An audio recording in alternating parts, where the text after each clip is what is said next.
Magandang araw, welcome sa channel na ito. Ngayon, ibahagi ko sa inyo ang aking kaalaman sa karunungang lihim. Narito, orasyon, habal at taguliwas.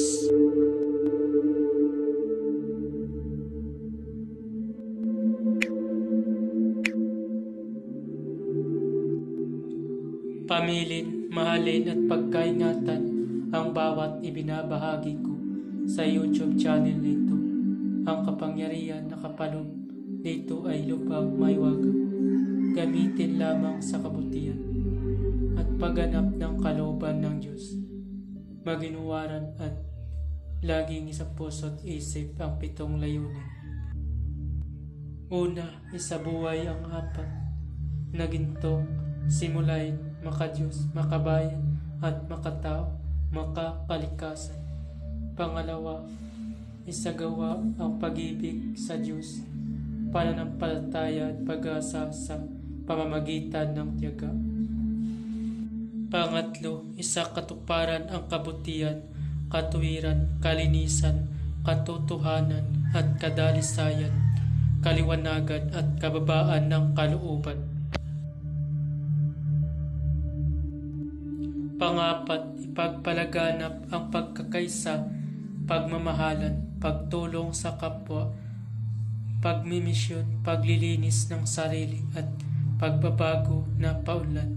Panglima, magkaroon ng pagagalangan, pag-unawaan at pagmamahalan sa isa't isa bilang mga kapatid at kapwa-tao.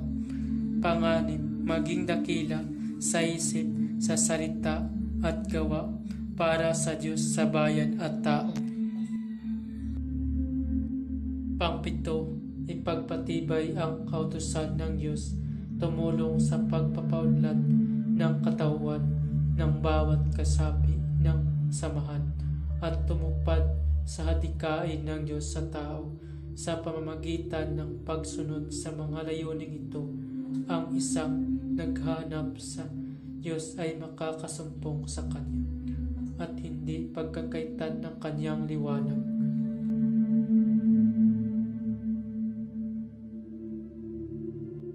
Pamamaraan ang paggamit ng orasyon ay kailangan magdasal muna ng 3 Ama Namin, 3 Aba Ginoong Maria, 3 Luwalhati at 3 sumasampalataya at isunod ito. Narito ang orasyon. Enorum emgati pu pu pu, enorum emgati pu pu pu. Usalin ang orasyon ng 3 beses. Gawin ito bago umalis ng bahay para kapag may nagtangka sa buhay mo ay walang mangyari sa iyo. Maraming salamat. Babala, ang lahat ng orasyon na aking ibinabahagi ay lupang makapangyarihan. Gamitin lamang sa kabutihan.